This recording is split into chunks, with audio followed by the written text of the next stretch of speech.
hacer un podcast. Número 2, me va a hacer bajar música de YouTube, porque pueden bajar música de YouTube o videos de YouTube, les voy a enseñar a bajarlos.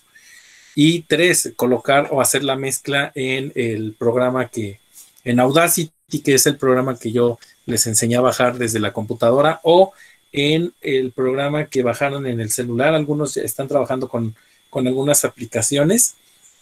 Yo bajé la aplicación déjenme ver cómo se llama, porque la bajé hace poquito, de Anchor, que también te sirve para hacer los podcasts. Eso es lo que vamos a ver la siguiente semana allí en esa parte, Alejandro, más bien mañana en Quantrix. Y por cierto, les quiero decir que pues me da mucho gusto verlos, de que vamos regresando de vacaciones. Ustedes van a ser pioneros, o sea, van a ser los primeros en no haber asistido a la secundaria prácticamente un año, ¿no? Año y cachito. Y lo más probable es que ustedes terminen su secundaria pues en esta modalidad en línea. El tema del podcast, Kevin, va a ser que me hablen del tema que ustedes quieran, que sea de relevancia para los jóvenes, que puedan ustedes invitar a la conciencia ecológica, por ejemplo, a evitar el consumo de drogas, o por ejemplo a seguir con el plan de estudios. No lo sé, Kevin, el chiste es que sea de un minuto. Les voy a poner un ejemplo con una página que dejé ahí un texto. Elegí algo que tiene que ver con el desarrollo sustentable, algo con la parte de cómo estamos dañando el planeta, y ustedes lo pueden hacer igual para que no haya problemas, ¿sale? Ok, ya me convenció. Ok, y ¿qué me decías, Dafne? ¿Qué? Que con el podcast ya es momento de inculcar cultura. Ah, sí, bueno, pues la idea es esa, ¿no? Que en un minuto me puedas hablar de algo que sea realmente importante y que sea realmente interesante para todos y cada uno de nosotros. Porque, déjenme les digo que yo estoy un poquito entre dos partes, porque seguramente han escuchado ustedes que los maestros bueno, el gobierno tiene la intención de vacunar a los maestros durante el mes de mayo. Y entonces ustedes van a decir, bueno, pues entonces ya vamos a regresar a la escuela. Pero si nos terminan de vacunar a finales del mes de mayo, vamos a poner esto, hay 20 y tantos días en lo que se genera inmunidad, entonces sería otro mes. En junio estaríamos nosotros teniendo la posibilidad de regresar a la mejor finales de junio, mediados de junio a la escuela. Y es probable que regresemos a cerrar el ciclo escolar a la escuela. Sin embargo, tienen que pensar esto. Recuerden que si es como el plan inicial se estaba dando, recuerden que decían que vamos a ir de la A a la mitad del abecedario el día lunes, de la mitad del abecedario al final el martes. Repetimos el miércoles con la primera mitad y el jueves con la segunda mitad. O sea, es decir, no estaríamos todos yendo todavía a clases. Y ustedes van a decir, ¿y el viernes, maestro? El viernes está destinado para aquellos alumnos que están rezagados. Se supone que así es el plan original del regreso a clases, ¿eh? Entonces habrá que ver si es que se da en junio, y si no, déjenme decirles que lo más seguro es que ustedes sean protagonistas de cerrar su educación secundaria en línea y que empiecen ya probablemente el siguiente ciclo escolar en una modalidad mixta. Mitad alumnos en las aulas, mitad alumnos en este sistema en línea. Pero ¿por qué hago este comentario, Alejandro? Porque justamente no quisiera que todo lo que yo les estoy enseñando en Quantrix, en historia, en todas las herramientas tecnológicas, los PDF, todo este rollo, lo olvidaran, porque déjenme les digo, es la educación, no del futuro, de hoy. Porque seguramente, Lalo, los trabajos que tengas en el futuro te van a exigir que trabajes en línea, que trabajes desde tu casa, que trabajes con tu computadora, con tu energía eléctrica. Hoy hay muchas compañías que no van a regresar a la parte presencial, sino que van a seguir trabajando en home office porque las empresas se han dado cuenta que ahorran mucho dinero. Se han dado cuenta que a veces hasta es más productivo, ¿no? Evidentemente las personas que no se acostumbren a esto, pues van a tener por ahí algunos problemas. Ok, entonces, por favor no olviden todos los conocimientos que les estamos dando en esta parte y pues piensen que ya también están próximos a presentar su examen Comipems, ¿no? Ah, ok, fíjate, Dafne, ¿quién pero en dónde lo leíste? Ya ve que en Google ponen las noticias más recientes, así dependiendo del contenido que busques. Ahorita aparecen muchas las del COVID. Ajá. Entonces entré y decían que yo hasta pensé que el viernes algunas partes iban a regresar a clases porque decía la Secretaría de Salud y la SEP el viernes estarán no sé qué decía que de regreso a clases. Y yo pensé, no, pues unos van a regresar a clases el viernes. Ya me metí y decían que el viernes se va a hacer la conferencia para dar informes de cómo se va a llevar a caso las medidas sanitarias para regresar a clases. Y algo antes había leído de que posiblemente se empiece a vacunar a finales de este mes o a inicios del próximo a los docentes y los alumnos, ya pasando 40 días la segunda dosis y a regresar al salón de clases si bien nos va. Sí, exacto. Y déjame te digo algo, están programando el asunto de que a este sector educativo se nos vacune con una sola dosis, con la vacuna CanSino, que es también China. Entonces, bueno, pues hay todavía mucho trabajo, mucho camino por andar. Además, déjenme les digo una cosa, si regresamos a la escuela, también tendrán que tomar en cuenta que nos han capacitado en función de que la escuela, por ejemplo, los recesos no sean todos al mismo tiempo en el patio. Es decir, que tengan recesos escalonados, que no vaya toda la cantidad de alumnos que tienen que ir, ¿no? Que la circulación sea en un solo sentido, que no estemos generando aglomeraciones. En la entrada, ya saben que se tome la temperatura, el gel, etcétera, etcétera. O sea, son muchas las medidas que se tiene que tener, pero algo fundamental que debe de haber en la escuela es agua. Sería como entrar a una tienda comercial, en la entrada la temperatura, el sanitizante, el gel, que no se acumule la gente, que la sana distancia, posiblemente nos sienten de 1 a 2 sillas de distancia y así. Entonces sí sería un cambio, algo que sí nos podría afectar tanto socialmente como, no sé, educativamente. Por ejemplo, eso de los escalonados ya lo venían diciendo desde que el año pasado más o menos, que desde que no, que íbamos a regresar en junio, no, que a finales de abril, no, que en agosto, y míranos, aquí seguimos. Pero sí es escalonado, los viernes iban a decir según, son para los que van más atrasados o los que no habían podido ir los días anteriores. Eso de siempre, seguimos aquí. Exacto, y definitivamente que Kevin tiene toda la razón. El gran problema que tenemos de agua en la escuela, ¿no? Y sí digo, si los baños, que es algo que deberíamos de tener limpio, ¿no? Nunca estuvo limpio, bueno, ahí tendríamos que organizarnos porque tendríamos que ahora sí generar una conciencia de cómo debería de estar, la escuela. Ahora, yo no sé si recuerdes, Kevin, pero yo era uno de los profesores que insistía mucho en la cuestión de la limpieza en el salón. Imagínate, ¿no? O sea, con el asunto del virus y el... Cuando nos daban completo, nos no, decía pues que así ya no regresamos. Continúa.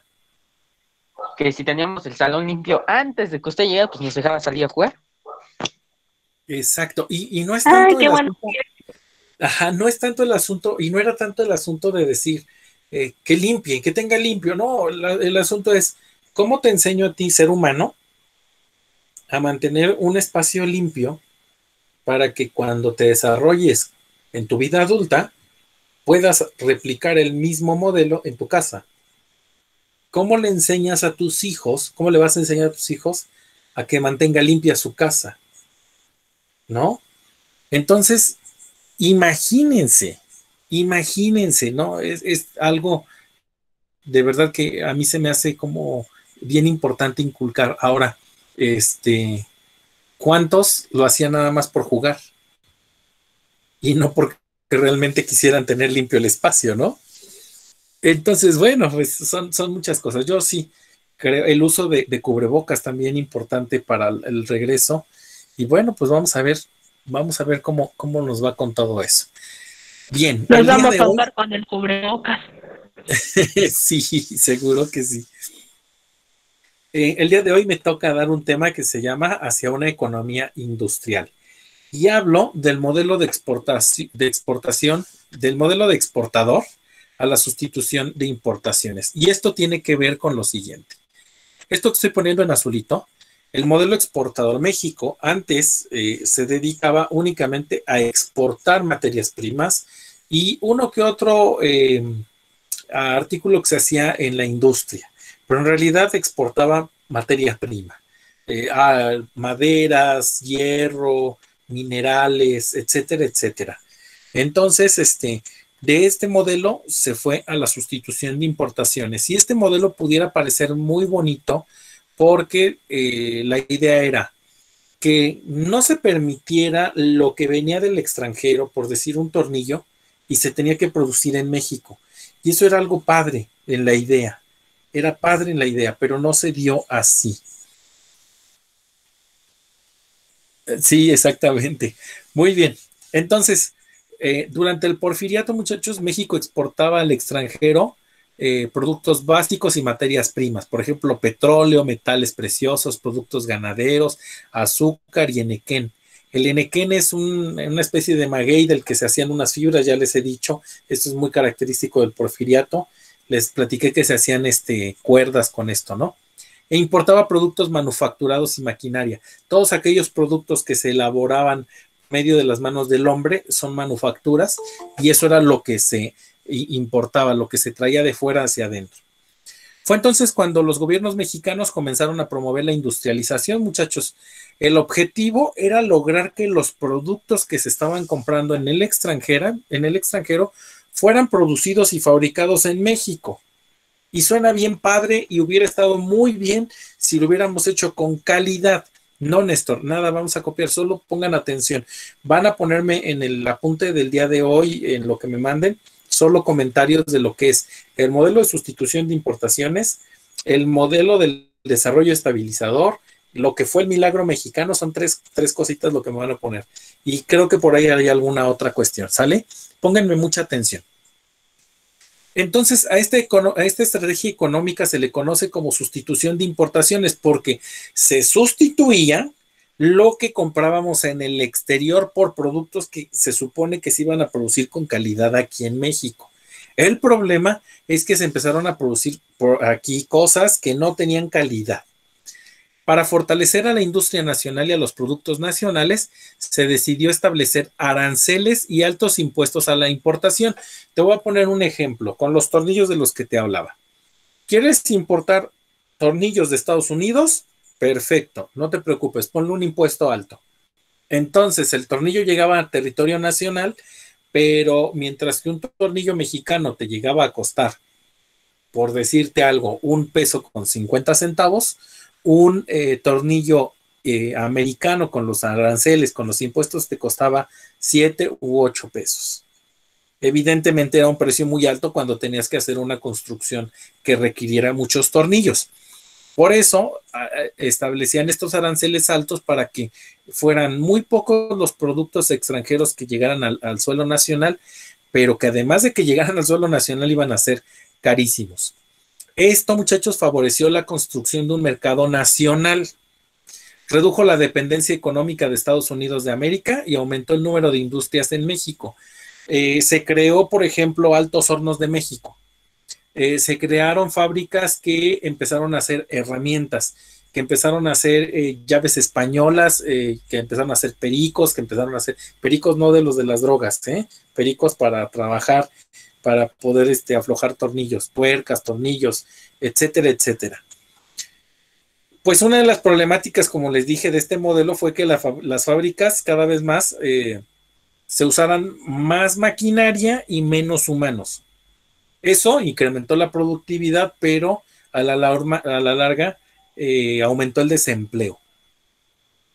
Y pues los productos, les vuelvo a repetir, no eran de calidad. Quienes marcaron la llegada de la industrialización fueron Manuel Ávila Camacho y Miguel Alemán. Y aquí tienen a Manuel Ávila Camacho. Este fue uno de los personajes que marcó la industrialización en México. Ellos emprendieron grandes obras de riego, carreteras, electricidad y pues ferrocarriles.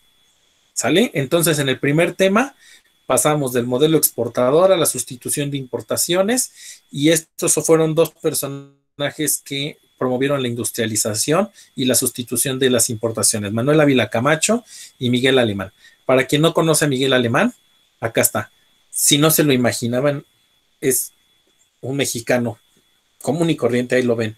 Él es Miguel Alemán. Ok, bueno, pues del milagro mexicano a la petrolización de la economía. Una vez que se llegó al modelo de sustitución de importaciones,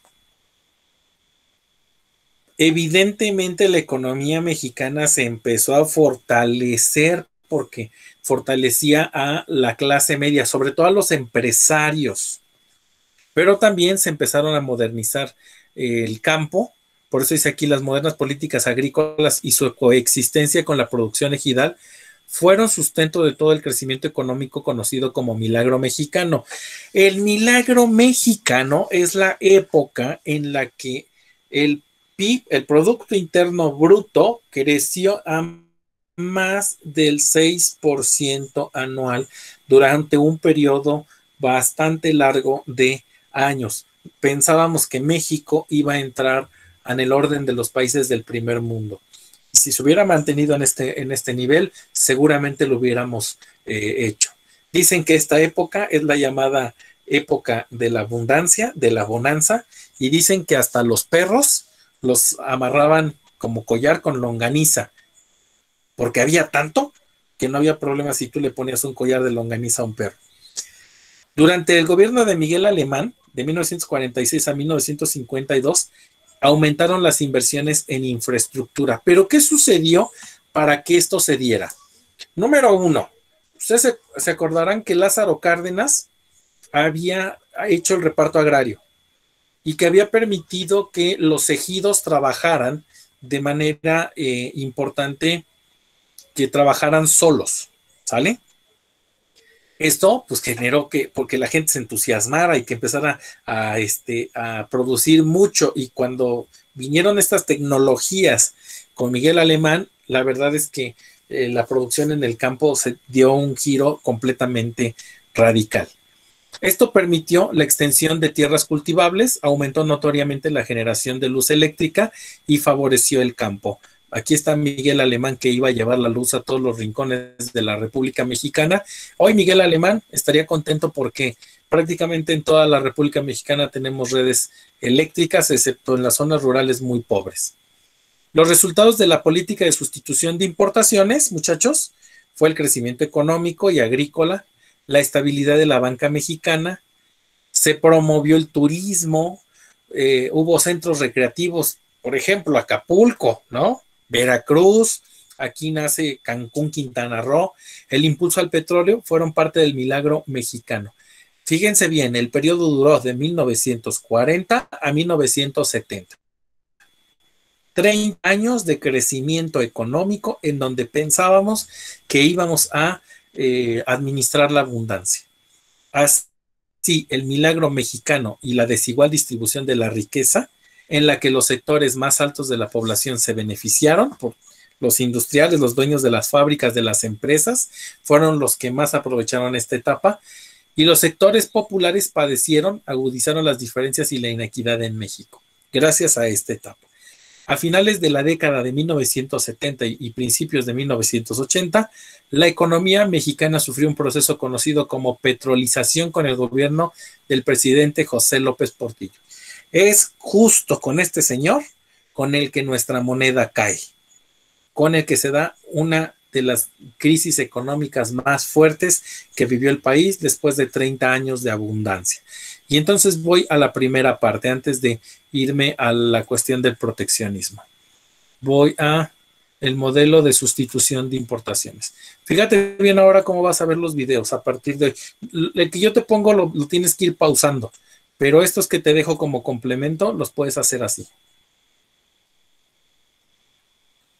El modelo de sustitución de importaciones, también conocido como industrialización por sustitución de importaciones, fue un modelo económico que adoptaron numerosos países de América Latina, como es el caso de México durante 1940 a 1954. Este modelo surge debido a la drástica disminución de los productos provenientes del polo industrial de Europa como consecuencia. ¿Le van entendiendo o le bajo? Pues vamos rápido, ¿no? Vamos muy rápido. No se preocupen, sí lo vi. 1.2. Industrialización por sustitución de importaciones fue un modelo económico que adoptaron numerosos países de América Latina, como es el caso de México durante 1940 a 1954. Este modelo surge debido a la drástica disminución de los productos provenientes del polo industrial de Europa como consecuencia tanto de la Gran Depresión previa a la Segunda Guerra Mundial como la devastación que ambos conflictos significaron para el continente europeo. De esta forma, el modelo plantea el paulatino cese del consumo de bienes importados y su reemplazo por bienes de la oferta nacional. Esto se pretendió llevar a cabo con un Estado fuerte y proteccionista e importantes intervenciones en la balanza comercial. Este modelo plantea una balanza comercial saludable en la que la cantidad de exportaciones sea mayor que las importaciones o una exportación más rentable. Los objetivos primordiales del modelo apuntan al desarrollo y crecimiento de la estructura de la industria local, que empezaría a producir aquellos bienes tradicionalmente importados. Para ello, el Estado tendría que ofrecer beneficios e incentivos económicos, así como un sistema arancelario de protección para los productos nacionales. Las principales medidas y estrategias del modelo fueron grandes subsidios a la industria local, impuestos o barreras a las importaciones, evitar las inversiones extranjeras directas, promover la sustitución de productos extranjeros y su exportación, sobrevaluar la moneda local para abaratar los costos de compra de insumos y maquinarias del extranjero. Entre las consecuencias positivas de este modelo están el aumento del empleo a corto plazo, el florecimiento de pequeñas y medianas industrias, el menor coste de transportes locales que repercutió en la disminución de los costos finales del producto y el incremento del consumo. Al mismo tiempo, el modelo acarreó los siguientes inconvenientes, como el aumento general de los precios debido a la alza de consumo, la aparición de monopolios y oligopolios estatales, la desaparición de los mecanismos de autorregulación del mercado por intervención estatal, así como la obsolescencia de las industrias locales debido a la falta de competencia y actualización tecnológica. Presidentes que siguieron este modelo fueron Manuel Ávila Camacho de 1940 al 46, Miguel Alemán Valdés del 46 al 52 y Adolfo Ruiz Cortines del 52 al 54. Durante el sexenio de Manuel Ávila Camacho se realizaron diversas acciones que tuvieron impacto en la economía de México, como la elevación del presupuesto, la creación de escuelas en 1943, la educación como fortalecimiento de la economía, el seguimiento de la reforma agraria y el reparto de tierra a campesinos y la devaluación de la moneda que provocó una crisis inflacionaria. De igual forma, en el sector político se reanudaron las relaciones diplomáticas con la Gran Bretaña y la Unión Soviética y se promulgó una nueva ley electoral en 1945 que reguló la existencia de los partidos políticos.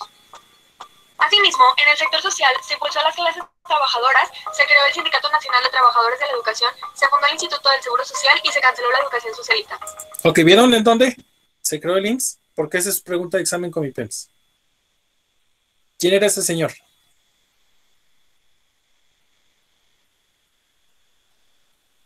Escríbanmelo o ábranme su micrófono. ¿Quién era ese señor? Perfecto, me regreso. Y se promulgó una nueva ley electoral en 1945 que reguló la existencia de los partidos políticos. Asimismo, en el sector social se impulsó a las clases trabajadoras, se creó el Sindicato Nacional de Trabajadores de la Educación, se fundó el Instituto del Seguro Social y se canceló la educación socialista. Espérenme, ¿por qué? Voy a regresar a los tres presidentes porque si no, no saben su nombre. Por intervención estatal, así como la obsolescencia de las industrias locales debido a la falta de competencia y actualización tecnológica. Los presidentes que siguieron este modelo fueron Manuel Ávila Camacho de 1940 al 46, Miguel Alemán Valdés del 46 al 52 y Adolfo Ruiz Cortines del 52 al 54. ¿Con qué presidente se generó el IMSS? Ávila Camacho en 1945. Ok, perfecto. En el sexenio de Manuel Ávila Camacho se realizaron diversas acciones que tuvieron impacto en la economía de México, tales como la elevación del presupuesto para la creación de escuelas en 1943, la educación como fortalecimiento de la economía, el seguimiento de la reforma agraria y el reparto de tierra a campesinos y la devaluación de la moneda que provocó una crisis inflacionaria. De igual forma, en el sector político se reanudaron las relaciones diplomáticas con la Gran Bretaña y la Unión Soviética y se promulgó una nueva ley electoral en 1945 que reguló la existencia de los partidos políticos. Asimismo, en el sector social se impulsó a las clases trabajadoras, se creó el Sindicato Nacional de Trabajadores de la Educación, se fundó el Instituto del Seguro Social y se canceló la educación socialista. Durante el sexenio de Miguel Alemán Valdés, se toman acciones en el sector económico tales como la reducción en un 12.1% de los precios de exportaciones, la disminución del valor del peso en 3.5 centavos, el aumento de precios de los productos dentro del país, la creación de la Comisión Nacional de Turismo y las inversiones para la construcción de carreteras. Tiempo, ¿cómo se llama ese señor? Miguel Alemán. Miguel Alemán. Muy bien, Sebastián. Además, en el ámbito político se crean las leyes generales de caza y pesca, se transforma Baja California Norte en Estado, ocurre la expropiación de haciendas extranjeras en Sonora, Chihuahua y Coahuila y se realiza la activación del gobierno basado en el desarrollo industrial del país. Asimismo, en el sector social se dio el voto a las mujeres en las elecciones municipales, se creó el programa de bienestar social rural y se implementaron programas de vivienda popular. ¿Con quién se da el primer voto de la mujer? ¿Con qué presidente?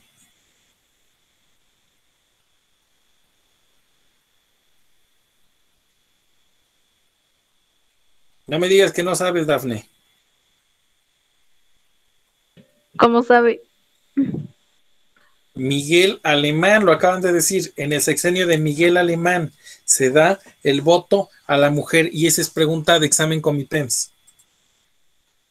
Durante el sexenio de Adolfo Ruiz Cortines se utilizó el modelo por tan solo 2 años, generando impactos en el ámbito económico como un crecimiento promedio anual del PIB de entre 3.4 y 6.65% por habitante, el incremento de la tasa de empleo del 4.5% y el surgimiento de empresas maquiladoras. En el ámbito político, se reformó la Constitución para otorgar a la mujer derechos políticos y el derecho al voto, así como se erradicaron los monopolios y el fomento agrario.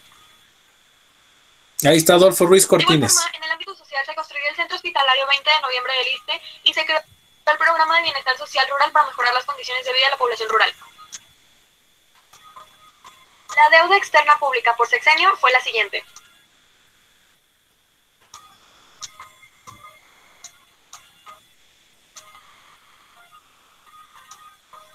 Entre las consecuencias positivas del modelo se encuentran el aumento del empleo a corto plazo, las garantías personales para los empleados y la disminución de la dependencia de los mercados internacionales. Por otro lado, las repercusiones negativas fueron el aumento general de los precios, la aparición de monopolios y oligopolios y la desaparición de los mecanismos de autorregulación del mercado.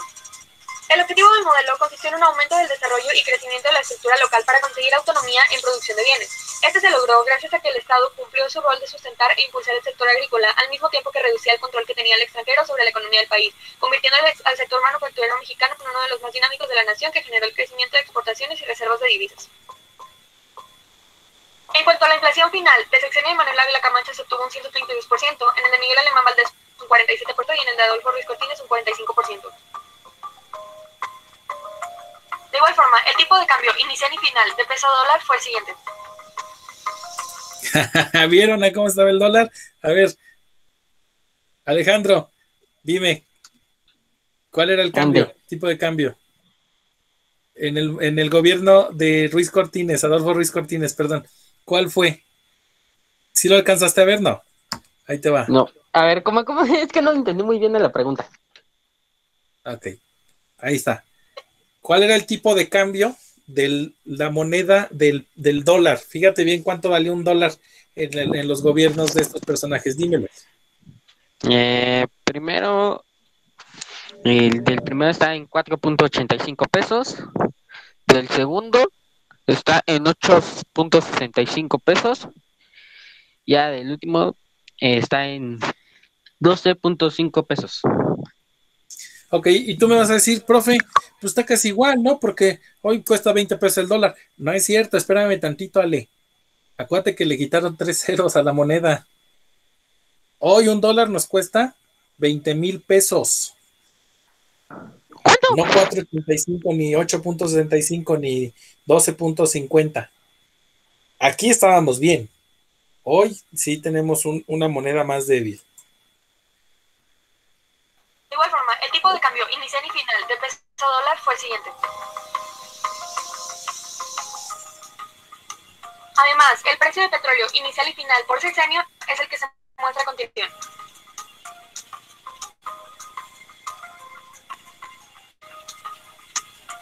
De igual forma, los eventos que ocurrieron alrededor del mundo fueron los siguientes. El fin de la Segunda Guerra Mundial, la depresión económica europea que intervino negativamente en la economía de los países periféricos, Europa suspende importaciones en sus regiones y el término de la Revolución Mexicana en 1920. Excelente, bien. Este video nada más es de apoyo a lo que estaba yo platicándoles de este modelo de sustitución de importaciones y sobre todo del milagro mexicano. Ok, bien, pues aquí ya tenemos cómo es que se dio este periodo. Ahorita voy a avanzar. Pues hay una forma que se llama el proteccionismo y el rezago tecnológico. ¿Qué es esto de proteccionismo? Es proteger a las industrias nacionales poniéndole aranceles a los productos extranjeros, y esto va a provocar que pues las industrias nacionales tengan mayor participación en el mercado, tengan mayores ganancias y por lo tanto lo que les decía yo, hagan productos de mala calidad porque están muy protegidos. Dice, paulatinamente los viejos talleres artesanales fueron extinguiéndose para dar paso a las modernas industrias que conocemos. Debido a que la participación de México en la Segunda Guerra Mundial no fue relevante, el presupuesto no tuvo que utilizarse en gastos militares y se destinó a las redes de comunicación. Se crearon carreteras, avenidas, calzadas y viaductos. Se iniciaron las obras de construcción del metro de la Ciudad de México. Se expandió el sistema de alumbrado público y electricidad. Los servicios de agua potable, drenaje y alcantarillado se multiplicaron, así como las escuelas. Se invirtió en sistemas de irrigación y presas hidroeléctricas y aumento del número de hospitales y clínicas para atender la salud de la población. Además, acuérdate de una cosa. En este periodo se da el programa Bracero. Los Estados Unidos, como la mayor parte de los americanos los habían mandado a la guerra a muchos hombres, pedían que mexicanos fueran a Estados Unidos a cuidar los cultivos, las tierras, les daban trabajo temporal con este programa Bracero para que ellos, mientras tanto, se encargaran de la producción de Estados Unidos. Esto benefició mucho a muchos mexicanos y sobre todo a nuestro país porque se enviaban muchas remesas de Estados Unidos hacia nuestro país. La verdad es que fue una etapa de mucho crecimiento esta que se dio después de la Segunda Guerra Mundial. Dani, no seas malita, ayúdame con estos dos parrafitos, por favor. ¿Desde debido? Sí, si bien la política, porque ese ya quedó. Si bien la política de sustitución de importaciones y el proteccionismo dieron algunos resultados positivos, la tecnología y la maquinaria pesada que necesitaba el país para producir manufacturas seguía comprándose en el extranjero. Para comprar maquinaria se elevaron los costos de producción y se pidieron préstamos a gobiernos, lo cual hizo que para 1970 la deuda se acercara a los 3.200 millones de dólares. El gobierno no invirtió en investigación y desarrollo tecnológico que permitiera crear nuestra propia maquinaria industrial, por lo que México entró en una etapa de dependencia tecnológica. Gracias, Dani. Y eso quiere decir que sí, pues ya estábamos nosotros según sustituyendo las importaciones, pero resulta que pues los países que eran más desarrollados tenían tecnología y eso no nos la permitían vender a México. Tendríamos nosotros que depender de lo que ellos nos quisieran dar. Hoy México tecnológicamente hablando está retrasado mucho tiempo. Bien, Lalo, por favor, la expansión de la frontera agrícola, los contrastes regionales. Listo, profe. Dice, los logros de la reforma agraria cardenista fueron la base para el crecimiento del campo durante las 3 décadas siguientes. La introducción de nuevas políticas agrícolas permitió un crecimiento sin precedentes hasta 1970. Durante el gobierno de Plutarco Elías Calles se construyeron muchas obras de irrigación. En 1926 promulgó la Ley de Irrigación. La economía agrícola se caracterizó por marcadas diferencias regionales y dispares procesos de modernización. Perfecto, gracias, Lalo. Señores, Plutarco Elías Calles, que generó esta reforma en donde el campo empezó a subir y durante 30 años se mantuvo, pero que después sin tecnología empezó a generarse una gran crisis del campo. Adelante, Kevin, no seas malito, me ayudas con estos dos párrafos, ahorita te lo acomodo para que lo puedas terminar de leer. Años después de la reforma agraria se detuvo el reparto de la tierra y se fomentó el apoyo a los grandes propietarios. mediante la Revolución Verde. Los científicos comenzaron a pensar que el problema del hambre mundial se debía a que las técnicas de agricultura eran deficientes y que por eso los alimentos eran tan caros. Ahora sí, continúale. El campo mexicano está marcado por enormes diferencias de modernización tecnológica, desigualdad social y fomento por parte del gobierno, y con prácticas agrícolas muy diferentes. Las desigualdades en el campo fueron una causa de que muchos de sus habitantes migraran. Gracias. Entonces, dos cosas. La Revolución Verde decía, si nosotros ponemos tecnología, lo que hoy conocemos como estos alimentos transgénicos, hoy es una realidad. En ese momento pensaban que esto no era algo bueno. Y de hecho, sigue habiendo gente que piensa que esta cuestión no es buena, la producción de estos alimentos. Y bueno, pues estas diferencias que se generaron porque los productos en el campo eran muy baratos, y provocó que muchas de las personas pues emigraran, se salieran del campo y fueran hacia las ciudades. Durante el Milagro Mexicano hubo incrementos sin precedente en la producción agrícola. Por ejemplo, la producción de maíz, muchachos, se disparó en las zonas apoyadas por las políticas alemanistas, de 300 a 130 kilogramos por hectárea. Esto hizo, muchachos, que los alimentos fueran más baratos, pero también provocó que muchos campesinos fueran desplazados por tractores y otras máquinas y se quedaran desempleados. En el 68, la UNAM y Chapingo rechazaron el modelo de la Revolución Verde porque afirmaban que era ajeno a la realidad nacional y que solo favorecía a las grandes empresas. Y aquí están los escudos de estas dos grandes universidades. Las políticas para el campo, muchachos, llevaron a una crisis a finales de 1970, de la que México aún no ha podido salir. Una de las consecuencias fue el abandono de la economía agrícola por una en la que se privilegió la producción industrial y la venta del petróleo. Bien, a grandes rasgos hemos recorrido lo que tiene que ver con el modelo exportador, del modelo de exportador a la sustitución de importaciones, lo que tiene que ver con el Milagro Mexicano, lo que tiene que ver con la crisis del campo y las limitaciones y el proteccionismo. Vale, me voy a regresar acá. Ya vimos el modelo de sustitución de importaciones. Voy con el Milagro Mexicano. Acuérdense, las cosas que me tienen que comentar en el apunte son: ¿qué es el modelo de sustitución de importaciones? ¿Qué es el Milagro Mexicano? ¿Y qué es el proteccionismo? Son tres cosas, nada más.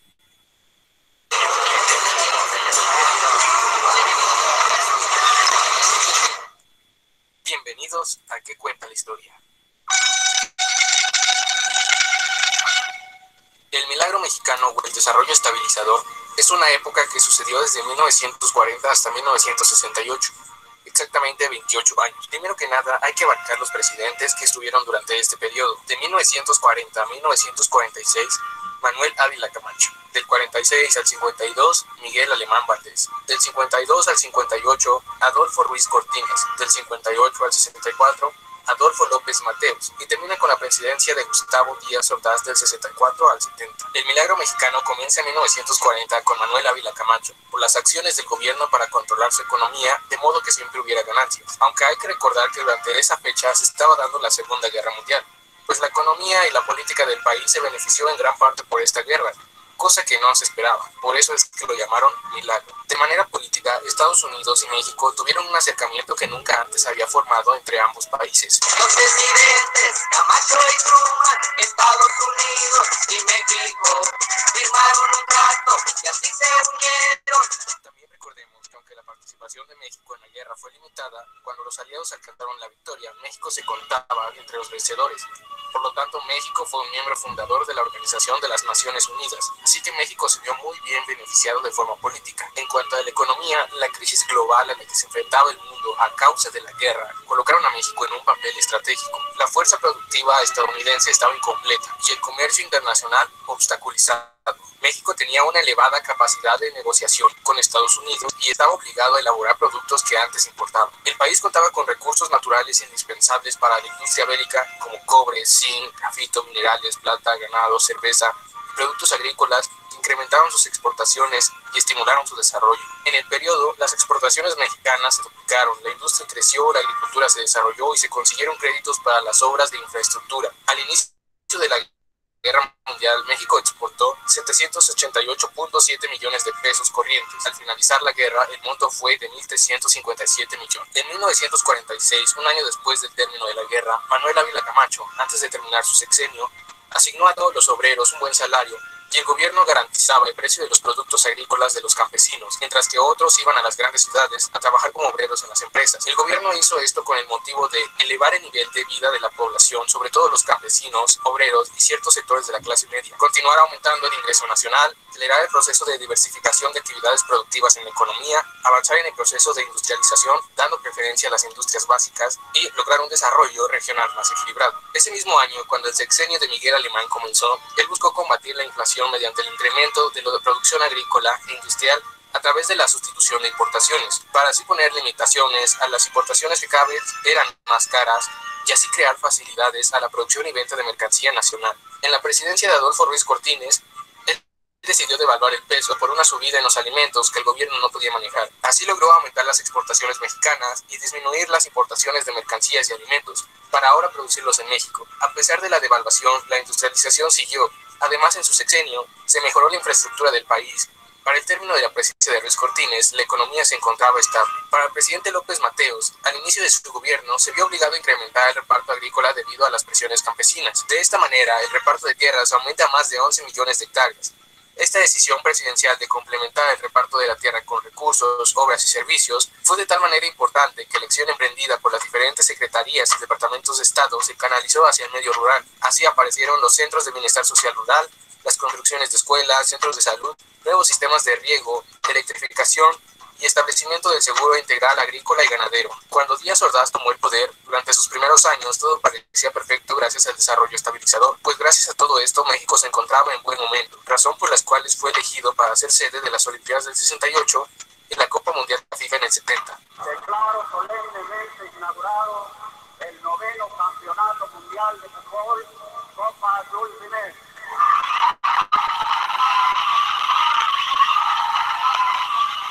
Pero para el pueblo se comenzaron a vivir injusticias y corrupción por parte del gobierno. En 1968 las manifestaciones se vieron aún más. El gobierno comprendió que no sería fácil llegar a un acuerdo hablando. Y como sabemos, a partir del día 2 de octubre del 68 sería aún más imposible arreglar todo para su gobierno. La corrupción aumentó, la delincuencia, el dólar subió, el mercado mexicano no se veía bien preparado para exportar, ya que la mayoría del tiempo importaba más. Ante ello le trajo un déficit de 400 millones de dólares. La clase media creció y México empezó a vivir envuelto en un proceso inflacionario durante los próximos años. En los años 70 el país reveló déficit social. La producción industrial llegó a su límite con la política de sustitución de importaciones. El campo se hizo dependiente de los subsidios oficiales y no alcanzó a industrializarse. El Estado rompió los equilibrios fiscales con aumentos en el gasto y el estancamiento de los ingresos. Finalmente, la inflación tronó la economía, terminando así con el milagro mexicano. Se dice que México requiere un crecimiento del 6% PIB per cápita anual para tener una buena economía. Durante el milagro mexicano muchas veces estuvo arriba del 6% e incluso llegó hasta un 7%. El promedio de los sexenios de los presidentes en el milagro mexicano fue del 18 al 23%. En los últimos dos sexenios, con Felipe Calderón y Enrique Peña Nieto, de manera anual y en promedio de sexenio, apenas si se ha logrado cruzar al 2%. Así que eso fue el milagro mexicano con desarrollo estabilizador. Si el video te gustó, dale like, recuerda suscribirte y activar la campanita. Ándale, pensaban o habían imaginado cuál era este modelo de sustitución, y que, por ejemplo, precisamente por eso se llevaron a cabo las la cuestión de las Olimpiadas y la cuestión de, por ejemplo, el Campeonato Mundial de Fútbol. ¿Te imaginas? Bien, y vamos con el último. Váyanme poniendo en el chat, por favor, su asistencia. Y vamos con el proteccionismo, que es lo último.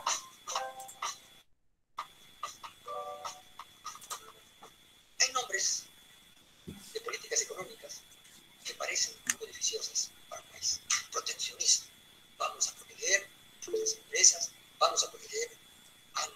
exportadores. ¿En qué consiste esta producción? En prohibir la introducción a un país de bienes o servicios que compitan con los que se fabrican en México. Por ejemplo, en mucho tiempo en México se prohibía la importación si algún nacional, algún mexicano, empezaba a fabricar ese producto. En los automóviles se fabricaban algunas partes en México y se utilizaban tornillos importados. Pero de repente alguien dijo, yo voy a hacer tornillos. Igual es esto para los automóviles. Entonces se cerró la importación de tornillos. Y los tornillos que hizo nuestro amigo y compañero mexicano eran más caros y de todo el campo. Por ello algunas piezas no embolaban bien y decían, las partes hechas en México no son de primera calidad, porque suenan, porque se aflojan. Era por tornillo mexicano, una persona basándose en el proteccionismo obligó a los productores mexicanos a comprar de mala calidad y más caros. ¿Cuál debe ser la política correcta? La que se llama de apertura comercial y competencia. Es decir, nuestro productor tiene que competir con otros agricultores. Y el productor en México que compre parte de la maquinaria afuera tiene que conseguir la mejor y la más barata. Pero cuando está el proteccionismo entre comillas, ¿cuáles son los resultados? Que el empresario protegido vende productos de mala calidad y a mayor precio. ¿Por qué? ¿Es porque no tiene competencia? Porque el gobierno le asegura la competencia. ¿Y a quién protege? ¿Al consumidor mexicano? ¿O al capitalista mexicano que no quiere? Es importante que haya inversionistas. Es importante crear un ambiente propicio para la inversión, pero no la protección a esos inversionistas de la competencia. Cuando hay competencia, el productor se obliga a producir mejores bienes y dar mejores servicios. Cuando no hay tonterías, como pasó en México hasta mediados de los 80. Lo hecho en México estaba mal hecho. ¿Por qué? Porque estaban ¿qué? Protegidos, porque había proteccionismo. Que el país que más abrió sus puertas a la competencia internacional, el menos proteccionista del siglo pasado, fue en Estados Unidos, que es donde la mayoría de los consumidores consiguen las cosas más baratas y de mejor calidad. Luego entonces, el proteccionismo no es a los consumidores, sino es a productores, ya sea del Estado, ya sea particulares, que se aprovechan de ese proteccionismo para vendernos productos caros y mal hechos. Y no es cierto que el proteccionismo crea empleos. Pues en México, con todo ese proteccionismo que reinó en México hasta mediados de los 80, había falta de empleos. O sea, que no había quien ofreciera empleo. Y en Estados Unidos, que tenía una apertura comercial mucho mayor que México, que podía encontrar bienes y servicios en todo el mundo, se creaban más empleos. Entonces, dos cosas claras. Es un mito que el proteccionismo genere más inversión, que genere más empleos y que aumente los niveles de vida del país. El proteccionismo solamente beneficia al empresario que goza de esa protección a costas de menores niveles de vida y de artículos más caros y más malos para los consumidores. El proteccionismo es una política negativa, nefasta, que se convierte en una misma y que muchas veces va acompañada de corrupción y de resultados negativos. Para quien no conoce a Luis Pasos, pues es un economista muy importante en nuestro país. Pues estas es las tres cuestiones que quería que vieran. Preguntas, sugerencias, comentarios. Yo tengo una pequeña duda. Dime, Dafne. Entonces, ¿qué le vamos a entregar de la sesión en línea? Solo me van a hacer 3 comentarios en su cuaderno o en el documento que hayan realizado. ¿Qué es el modelo de sustitución de importaciones? ¿Qué es el qué es el milagro mexicano? ¿Y qué es el proteccionismo? Son 3 cositas, por favor. ¿Nada más eso? Sí. Ok, gracias. Está muy relax. Pues bien, muchachos, nos vemos los que quieran mañana en Quatrix y los que no, nos vemos la próxima semana, ¿vale? Cuídense mucho. Hasta mañana, profe. Hasta luego. Hasta luego, maestro. Hasta luego, maestro. Hasta luego. Hasta luego. Cuídense mucho. Hasta luego, maestro. Hasta luego.